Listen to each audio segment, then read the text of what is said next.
दर्शकों, मेरे चैनल में आपका स्वागत है, जहां हम आपको सच्ची डरावनी कहानियां सुनाते हैं जो आपको चौंका देंगी। आज की कहानी हमें रूमी ने कराची से भेजी है। ये घटना कुछ इस प्रकार है कि रूमी और उनके कॉलेज के दो दोस्त तारिक और शाहिद ने एक बार सोचा कि कराची की मशहूर करसाज रोड की दुल्हन के बारे में इतना सुना है तो क्यों न खुद ही देख लिया जाए। इन तीनों का लक्ष्य एक साहसिक कार्य करना था जिसे वे रिकॉर्ड करके सोशल मीडिया पर पोस्ट कर सके और प्रसिद्ध हो सके। उन्होंने शनिवार सुबह 2 बजे करसाज जाने का फैसला किया क्योंकि सुना था कि आधी रात के बाद करसाज में एक चुड़ैल जैसी दुल्हन देखी जाती है। ये तीनों दोस्त अपनी मोटरसाइकिल से करसाज रोड पहुंचे। उन्होंने इधर उधर देखा लेकिन उन्हें कोई चुड़ैल जैसी दुल्हन नहीं दिखी। वे तीनों ऊंचे स्वर में कहने लगे, आओ दुल्हन, कहाँ हो, शर्माती क्यों हो, और वे आपस में हंसने लगे। सड़क भी सुनसान थी और ये तीनों घूम रहे थे कि अचानक तारिक को ऐसा लगा जैसे किसी ने उसकी पीठ पर तमाचा मारा हो।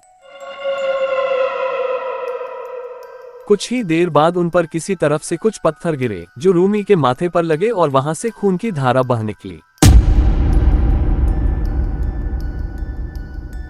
शाहिद को अचानक सामने एक पेड़ के नीचे एक परछाई घूमती हुई दिखी तो उसे लगा कि किसी ने शरारतवश उस पर पत्थर फेंका है। वह गुस्से में पेड़ की ओर चल दिया और जैसे ही वह पेड़ के पास पहुंचा, उसकी सांसें रुक गईं और उसके कदम ठिठक गए क्योंकि उसके सामने लाल पोशाक में एक बहुत ही डरावनी दिखने वाली चुड़ैल खड़ी थी। ये देखकर शाहिद हिम्मत करके वापस भागा और अपने दोस्तों से बोला, वो चुड़ैल आ गई है, भागो। इन तीनों ने अपनी बाइक स्टार्ट की लेकिन बाइक स्टार्ट नहीं हुई और उन्हें पीछे से बहुत डरावनी आवाज सुनाई दी, रुको, अब कहाँ जा रहे हो, तुम मुझसे मिलने आए हो। वे तीनों पीछे मुड़े और लाल कपड़े पहने चुड़ैल को अपनी ओर आते देखा। वे अपनी पूरी शक्ति से दौड़ते हुए एक गली में पहुंचे जहां कुछ अन्य युवक रात में खड़े होकर बातें कर रहे थे।